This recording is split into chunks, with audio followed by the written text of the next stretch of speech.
अस्सलाम वालेकुम हाजरीन। बहुत दिनों बाद आपसे फेसबुक लाइव के माध्यम से आपके साथ में रूबरू होने का मौका मिला है। मैं परवरदिगार का शुक्रगुजार हूँ कि उसने आपके सामने हमें फिर लाकर इस कैंपस के सिलसिले से कुछ मालूमात मैं देने के लिए हाजिर हुआ हूँ। अल्लाह का बहुत बहुत बड़ा करम है। हाजरीन, आप लोगों ने देखा होगा कि 2024 से हम लोग तहरीक अवामी महाज के बैनर तले, याद रखिएगा मैं नाम ले रहा हूं, तहरीक अवामी महाज के बैनर तले हमारा एक ग्रुप इस पूना शहर में इस मुस्लिम कोऑपरेटिव बैंक को स्मॉल फाइनेंस बैंक इनामदार और उसके घर वाले बनाने के लिए जो एड़ी चोटी का जोर लगा रहे थे, उसकी मुखालिफत करने का काम अगर किसी ने शुरू किया था वो तहरीक अवामी महाज के लोग थे।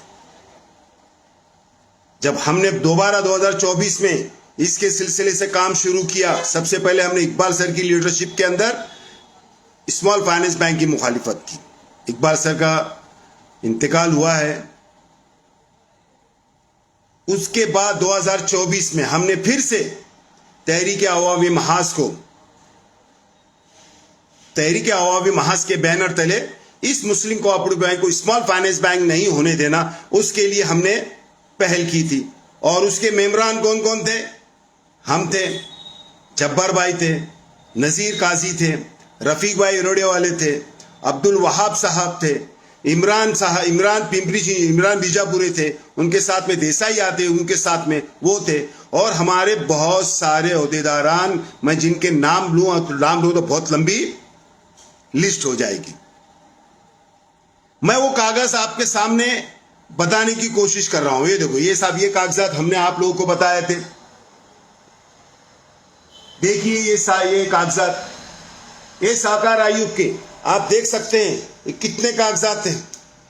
ये कागजात आप लोगों के सामने लाकर हमने मुस्लिम कोऑपरेटिव बैंक को, ये इनामदार और उसके घर वाले किस तरीके से स्मॉल फाइनेंस बैंक बनाने की कोशिश कर रहे थे, और उसको इस तहरीक अवामी महाज की तहरीक की वजह से आज Muslim cooperative bank small finance bank बनने से बहुत दूर हो चुकी है। अल्हम्दुलिल्लाह।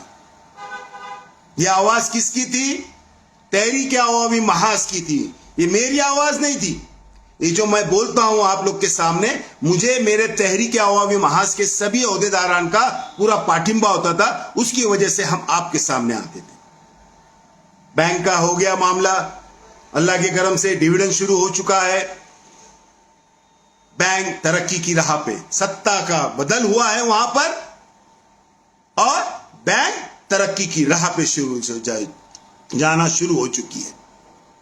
अब हाजरीन, फिर रमजान के महीने में यही तहरीक अवामी महाज के लोगों ने आपके सामने, ये पीए इनामदार, उसकी औरत और उसके बच्चों ने इस कैंपस के 2048 के कानून को, 2048 का ये जो रूल एंड रेगुलेशन, ये कॉपी है, ये इस कानून को आप देख सकते हैं, ये 1948 की रूल एंड रेगुलेशन की, इसको स्क्रैप करके ये नया महाराष्ट्र कॉस्मोपॉलिटन एजुकेशन सोसाइटी का 2022 में इन लोगों ने एक्ट, उनके रूल एंड रेगुलेशन लेकर आए। किस तरीके से लेकर आए आप लोगों ने देखा होगा। ये एग्जिबिट 1, ये एग्जिबिट 2, ये एग्जिबिट 2 और ये एग्जिबिट 1। आप देखें भाइयों, ये कागजात बताने का मकसद ये है कि ये चीजें, ये तहरीक अवामी महाज के लोगों ने आपके सामने लेकर आई थी। तहरीक अवामी महाज ने लाया था, किसी दूसरे, कोई दूसरी तंजीम उस वक्त इसमें दखल अंदाजी भी नहीं थी और उनको मालूमात भी नहीं थी, कोई दूसरी तंजीमों का भी मामला इसमें नहीं था। मगर तहरीक अवामी महाज के लोगों ने ये कागजात पूना शहर के लोगों के सामने लाए कि देखो ये पीए इनामदार और उसके फैमिली के लोग इस कैंपस को रूल एंड रेगुलेशन 48 के खत्म करके 2022 के अंदर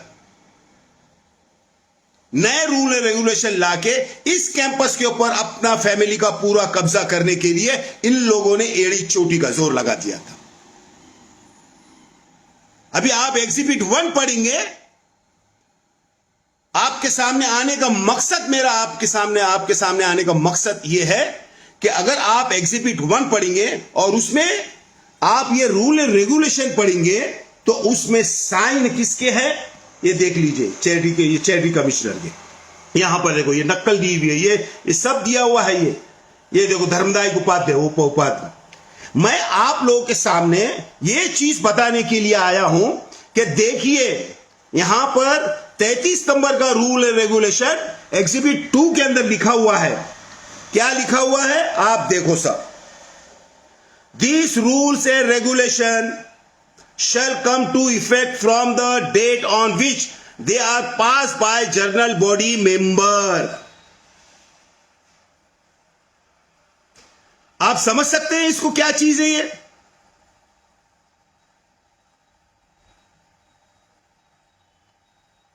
और दूसरा भी इसमें बी भी लिखा हुआ है the rule and regulation of the society which are in force prior to the passing of these rules are repealed। आप इस मुद्दे को समझो। एग्जिबिट 2 के अंदर 33 नंबर का जो क्लॉज है उसके अंदर ओपनली लिखा हुआ है कि ये रूल एंड रेगुलेशन अगर चैरिटी कमिश्नर ने पास भी कर लिया, उसने ओके भी करके दिया हुआ है, तो मगर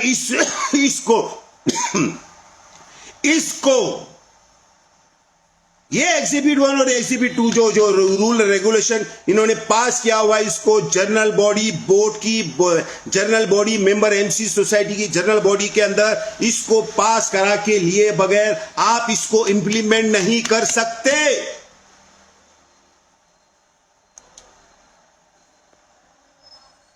ताज्जुब है। उसके बावजूद भी ये इनामदार और उसकी औरत और उसका बेटा और इनामदार, मैं खुला बोल रहा हूं इनामदार, पीए इनामदार, मैं इनामदार का नाम इस वास्ते बार बार ले रहा हूं कि ये रूल एंड रेगुलेशन चेंज करने के लिए अगर किसी का दिमाग उस वक्त था 2022 के अंदर जो पास करा के लिए उसको पीए सिर्फ और सिर्फ पीए इनामदार का था और उसको आगे बढ़ा के लेके जाने का काम ये इसकी औरत आबेदा इनामदार और इसके लड़कों ने किया हुआ है। एग्जिबिट 2 के अंदर आपने देखा 33 नंबर का कमेंट्स एंड रिपील्स लिखा हुआ है कि नहीं, इसके दिखाया कि नहीं मैंने आपको कागजात के अंदर कि ये रूल एंड रेगुलेशन आप कब इसको इंप्लीमेंट कर सकते हैं, जनरल बॉडी में कर सकते हैं। जनरल बॉडी कब हुई थी लास्ट, इससे पहले की जनरल बॉडी में आया था 2023 के इसमें नहीं आया, 2024 के इसमें आया नहीं आया, 2025 के इसमें नहीं आया, 2025 के इसमें ये लोगों ने अदर मैटर्स के अंदर इसको लेके पास कराने की कोशिश की। रमजान के महीने में 23 तारीख को असेंबली हॉल के अंदर मीटिंग हुई, जनरल बॉडी हुई और अल्लाह का करम है, मैं शान से इस बात का मुझे फख्र है कि हम लोगों ने इनके जो रूल एंड रेगुलेशन इन्होंने जो पास कराने के लिए जो जनरल बॉडी उन्होंने बुलाई थी, उस जनरल बॉडी के अंदर हमने इनके मुंह के ऊपर स्याही मारी। ये इरफान, ये आबेदा, ये इनामदार, इनके मुंह के ऊपर हमने जब स्याही मारी तो ये पूरे की पूरी 40 साल की तारीख में ये इनामदार फैमिली ने जनरल बॉडी छोड़ के भाग गई, अधूरी जनरल बॉडी छोड़ के भाग गई। ये रूल एंड रेगुलेशन कहां पे पास हुए? ये रूल्स इसको जनरल बॉडी के अंदर आपको पास करा के लेना था, जिसमें एग्जिबिट 2 के अंदर लिखा हुआ है अल्फाज तो कॉलम नंबर 33 नंबर पॉइंट के ऊपर। कब पास करे इन लोगों ने और किस बुनियाद के ऊपर? ये आबेदा इनामदार यहां पर बैठ के, ये इरफान और उसके साथीदार बैठ के इस कैंपस के अंदर मेंबर साजी का काम कर रहे हैं। किस बेस के ऊपर ये कर रहे हैं? जब तुम्हारा ये रूल एंड रेगुलेशन तुम्हारी जनरल बॉडी के अंदर पास ही नहीं हुआ तो आप लोगों ने किस बुनियाद के ऊपर फॉर्म डिस्ट्रीब्यूट करना शुरू किया और मेंबर साजी शुरू की? पूना के लोगों को बेवकूफ समझा है क्या इनामदार की औरत ने और उसके बेटे ने? ये पूना के लोग है, याद रखना। और ये आवाज तहरीक अवामी महाज की है, ये आवाज तहरीक अवामी महाज की है, याद रखिएगा। ये तहरीक अवामी महाज के लोगों ने आपके सामने ऐसी ऐसी चीजें लाके आपके सामने पेश की हुई है। ये एग्जिबिट 1 ये एग्जिबिट 2 का मामला भी आपके सामने हुआ है। ये आपके सामने हमने इसके वास्ते लेकर आया है कि बहुत सारी तंजीमें इसके ऊपर हो गई, इसी कागज के बुनियाद के ऊपर इसको जाके मिल उसको जाके मिल और जलील होके निकलते हैं वहां से।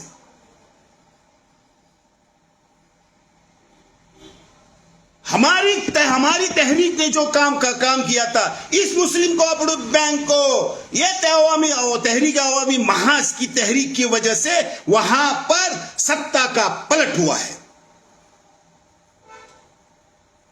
सत्ता चेंज हुई है मुस्लिम कोऑपरेटिव बैंक के अंदर, सत्ता चेंज हुई है गोल्डन जुबली एजुकेशन ट्रस्ट में। और मैं आपको यह बता, और एक चीज आपको आपके सामने मैं रूबरू पे होना चाहता हूं। ये कागज, ये देखिए, ये कागज इसमें 9 नंबर का, ये देखो, ये एन अशरफी का एफिडेविट है एमसी सोसाइटी की तरफ से, जिसको ये 20 सितंबर 2022 को दिया गया था। ये 9 नंबर का फॉर्म, आप नंबर का मैंने इससे पहले भी आप लोग को बताया था कि इसमें खुले अल्फाज में ये एन अशरफी ने इस रूल एंड रेगुलेशन को, जो इनामदार ने ये तंजीम और पीरजादे के नाम पे यहां पर एग्जिबिट 1 और एग्जिबिट 2 को जो पास करवा के लेने का काम एग्जिबिट 1 के तहत चैरिटी कमिश्नर में इन्होंने दिया था, वही रूल को ओके करने का काम ये एन अशरफी जो इनामदार का भांजा है उसने किया हुआ है। आप देख सकते हैं ये काम, इसमें खुले अल्फाज में लिखा हुआ है कि हमको स्मूथ फंक्शनिंग के लिए हमको ये सब मंजूर है। ये तुम कौन से वकील हो भाई? आप कौन से वकील हो? आप कैंपस के वकील हो क्या? वो कौन एक बंदा अजीम सैयद कौन है और एक पीरजादा नाम का एक बंदा कौन है? हम तो उनको ढूंढ रहे हैं भाई, जिनके पास इतने अच्छे तरीके से, किस तरीके से आप लोगों को मैं बताऊं, इनके ये आबिदा मैम के पास जब लोग जाके बैठे, उनको पूछा आपने ये क्यों किया, तो इन्होंने क्या जवाब दिया आपको पता है? ये आबिदा मैम क्या बोलती है? यह आबिदा मैम उनको यह बोलती है कि हमने जैन समाज के बहुत सारे ट्रस्टियों की, बहुत सारे उनके ट्रस्ट के लोगों के साथ में बात की और उनकी रूल एंड रेगुलेशन पढ़े। जैन समाज की, वो जैन समाज है, उनके पास पैसे की कमी है, उनके पास जगह की कमी है, वो अपने रूल एंड रेगुलेशन बनाते हैं, उनकी खुद की जगह है, इसके वास्ते वो अपने रूल एंड रेगुलेशन बनाते हैं। अरे आबिदा मैडम, आपको जब पूछा गया था कि आपने ये क्यों बनाया, तो आपने जैन लोग का हवाला देके बताया कि उनके रूल एंड रेगुलेशन देख के हमने ये कैंपस के रूल एंड रेगुलेशन बनाए। कैंप जगह के तुम्हारे बाप की है, तुम्हारे बाप ने डोनेशन किया था ये जगह। ये हाजी गुलाम ने उस वक्त 2030 के टाइम पे अंग्रेजों की हुकूमत में वहां पर उन्होंने डोनेशन दिया था कि मुस्लिम समाज के लिए पूना शहर के अंदर आप जगह खरीद के वहां के लोगों के लिए आप तालीम का इंतजाम करें। 1934 में की से ये एंग्लो उर्दू बनी थी, इनामदार पैदा हुआ था, आप पैदा हुई थी, बस खुद के फायदे के लिए, खुद के। अरे मैं तो बोलता हूं ये अहुरा बिल्डर की जो बिल्डिंग बनी है ना, इनकी बिजनेस की 10 स्क्वायर की इनामदार की, ये सब सबका पूरा पैसा अगर कहीं से गया है तो इस कैंपस से गया है, इस मुस्लिम कोऑपरेटिव बैंक से गया है, इस यूनानी मेडिकल कॉलेज से गया है, इस डेक्कन लाइब्रेरी से गया है, जहां पे स्कूल के बच्चों की छोटे बच्चों की स्कूल के स्कॉलरशिप के पैसे आती। उस पैसे के बिना के ऊपर आप लोगों ने अपना इतना बड़ा एम्पायर खड़ा किया हुआ है, याद रखिएगा। पूना के लोग जानते हैं ये सब चीजें। आपके सामने बताने का मकसद ये है भाइयों और बहनों कि ये लोग अपने फायदे के लिए इस कैंपस के अंदर देखिए, मैंने एग्जिबिट 2 के अंदर खुला बताया 33 नंबर का point, rule and regulation general body के अंदर पास भी नहीं हुए और ये उसके ऊपर अमल करने का काम शुरू कर चुके हैं ये लोग। आइए इसके खिलाफ आवाज उठाने के लिए हम तहरीक अवामी महाज से हम आपको सबको आह्वान करते हैं। आइए आके इस आबेदा मैडम को और उसके हवारियों को, जो इनामदार को इस कैंपस को इनामदार के नाम पे करवा के देने के लिए जो ट्रस्टियान के मैंने आपको फोटो दिखाए थे, उनको आप इनको सवाल पूछते हैं, कौन सी जनरल बॉडी के अंदर तुमने ये एग्जिबिट 2 को पास करवा के लिया? पिछली जनरल बॉडी में तो आप लोग पूरे के पूरे ट्रस्टी इनामदार की फैमिली के साथ में भाग गए थे। भाइयों और बहनों, मेरी आपसे मुखलिसाना गुजारिश है, बहुत जल्द तहरीक अवामी महाज के नाम से, तहरीक अवामी महाज के बैनर के तले और हमारे एक ग्रुप के साथ में, हम जो ग्रुप है ग्रुप के साथ में आप लोग के सामने आएंगे। तारीख आपको हम बताएंगे इंशाअल्लाह ताला। उस तारीख के दिन हम इस कैंपस के अंदर ये आबेदा मैडम और उसके सारे साथियों के साथ में खड़े होकर उनके साथ में बैठ के ये सारे सवाल पूछते हैं कि तुमको इस रूल रेगुलेशन को जनरल बॉडी में पास करवा के नहीं लिया आपने, फिर भी आपने यहां पर मेंबर साजी का काम शुरू किस बुनियाद पे किया? और एक चीज मैं आपको बता दूं, इस कैंपस के अंदर पीए इनामदार यूनिवर्सिटी बनाने के लिए, इस कैंपस के अंदर पीए इनामदार यूनिवर्सिटी बनाने के लिए जो हाजी गुलाम का ट्रस्ट है, उसके कागजात भी कुछ आपको हमने पहले दिखाए थे, मैं आपको फिर बताना चाहता हूं। ये सब रूल एंड रेगुलेशन है, ये देख लीजिए साइन किसकी है, पीर पाशा इनामदार, किस तरीके से काम किया हुआ है। हाँ, हाजी गुलाम को कितनी जगह दी गई? 5 एकड़। महाराष्ट्र कॉस्मोपॉलिटन एजुकेशन सोसाइटी को कितनी दी गई? 5 एकड़। और पीए इनामदार यूनिवर्सिटी को कितनी जगह दी गई? 12 एकड़, 12.9 एकड़ जगह दी गई। और इस पीए इनामदार यूनिवर्सिटी को जगह देने के लिए इस हाजी गुलाम मोहम्मद आजम एजुकेशन ट्रस्ट के ट्रस्टियान के नाम देखिए कौन कौन है। आबेदा इनामदार, एन अशरफी, ये अत्तर साहब, अत्तर बादशाह अत्तर, ये वहाब मोहम्मद जिसको पार्टी के नाम से बोला जाता है, ये तनवीर इनामदार, ये पीए इनामदार का लड़का है, और ये शेख जुबैर रशीद स्पेस डिजाइनर का ये आर्किटेक्ट, यहां पर हाजी गुलाम का सेक्रेटरी है। इन लोगों ने इस कैंपस को पीए इनामदार के नाम पे, यूनिवर्सिटी के नाम पे 12 एकड़ जगह दे दी गई है। इसके लिए हम आपको आह्वान करते हैं, आइए हम आपको तारीख देते हैं, ये सवालात भी हम इनसे पूछेंगे इंशाअल्लाह ताला। मुस्लिम कोऑपरेटिव बैंक का जब ये कैंपस का सिलसिले से हम आपके सामने जरूर आएंगे इंशाअल्लाह ताला। और कैंपस के लिए बचाव के लिए, ये कैंपस का रूल एंड रेगुलेशन जब जनरल बॉडी में पास ही नहीं हुआ है, तो ये इनामदार की औरत और उसका लड़का किस बुनियाद पर इस कैंपस के अंदर रूल कर रहे 2022 के एक्ट के तहत, इसके सवाल आप पूछेंगे और इनको खदेड़ने का काम इंशाअल्लाह ताला हम कानूनी तरीके से भी करेंगे इंशाअल्लाह ताला।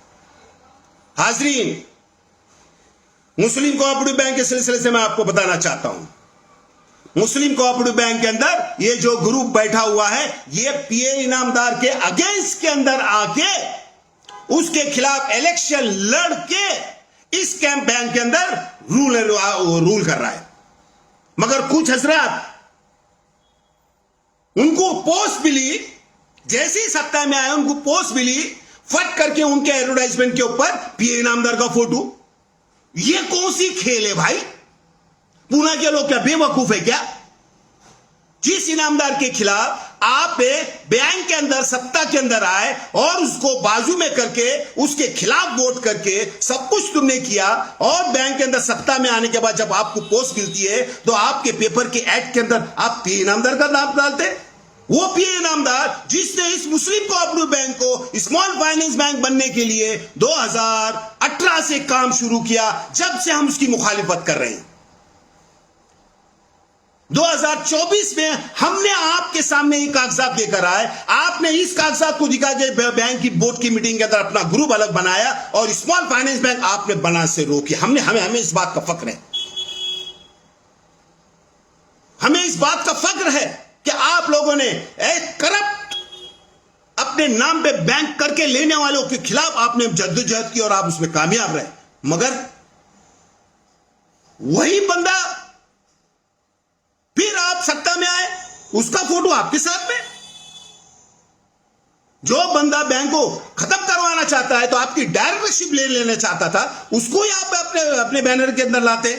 नहीं लाना चाहिए भाइयों और बहनों।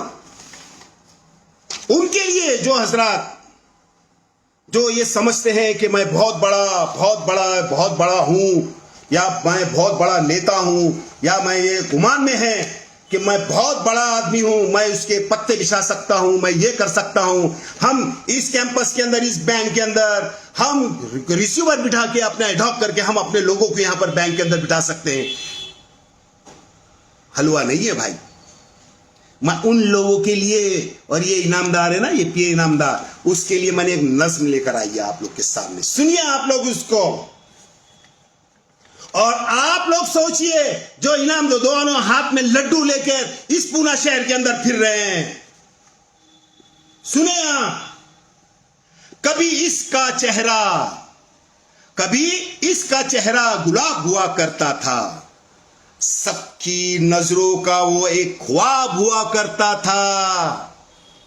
चांद तारे इसके आगे मान पड़ते थे, चांद तारे इसके आगे मान पड़ते थे, वो तो खुद महताब हुआ करता था। लहजा ऐसा के जैसे खिलती हुई कली, लहजा ऐसा के जैसे खिलती हुई कली, अपनी बातों में वो लाजवाब हुआ करता था, इसमें कोई शक नहीं है।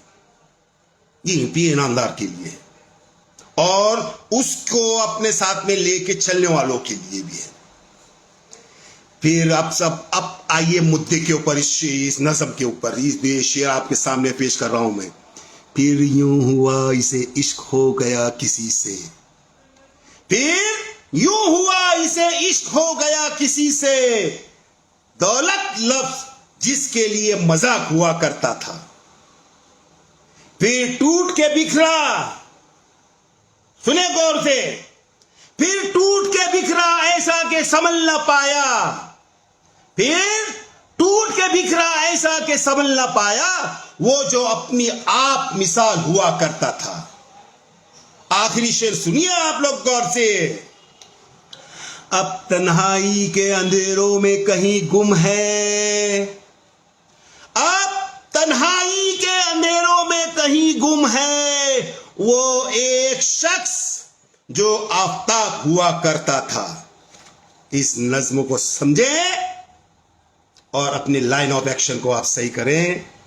हाजरीन, ये आवाज सिर्फ और सिर्फ तहरीक अवामी महाज की है। ये सारे कागजात इस तहरीक अवामी महाज के तहत ही पूरा शहर में लोगों के हाथ में आए हुए हैं, याद रखिएगा। और ये आवाज हमेशा गूंजेगी। हक की बात के लिए तहरीक अवामी महाज आप लोग के साथ में है, और मुझे पूरी उम्मीद है कि आपने पिछले टाइम पे हमें जो साथ दिया था, वही साथ आप लोग भी आगे भी हमें देते रहेंगे। बहुत जल्द इस कैंपस के सिलसिले से हम आपके सामने आएंगे। किस तारीख को आपको तारीख और जगह बता दी जाएगी। हाजरीन, और एक मर्तबा पूना शहर के लोगों से मेरी इल्तिजा, इस कैंपस से मोहब्बत रखने वाले पूना शहर के लोग याद रखिएगा, ये हाजी गुलाम मोहम्मद आजम ने ऐसे ही पैसे नहीं दिए थे। उन्होंने पूना शहर के मुस्लिम समाज को एजुकेशन के लिए, तालीम के लिए पैसे दिए थे, मगर कुछ इनामदार और उसके फैमिली, पीए इनामदार, आबिदा इनामदार, तनवीर इनामदार और उसके लड़कों ने मिलकर इस कैंपस के रूल रेगुलेशन को स्क्रैप करके नवा बनाया हुआ है। उसको भी इन्होंने मंजूर ना करा किया हुआ है। इस आवाज को बुलंद करने के लिए और इस कैंपस को बचाने के लिए हम सब इंशाल्लाह एक मर्तबा फिर इकट्ठा होंगे। हाजरीन, ये आवाज तहरीक अवामी महाज की है। अस्सलाम वालेकुम, अल्लाह हाफिज।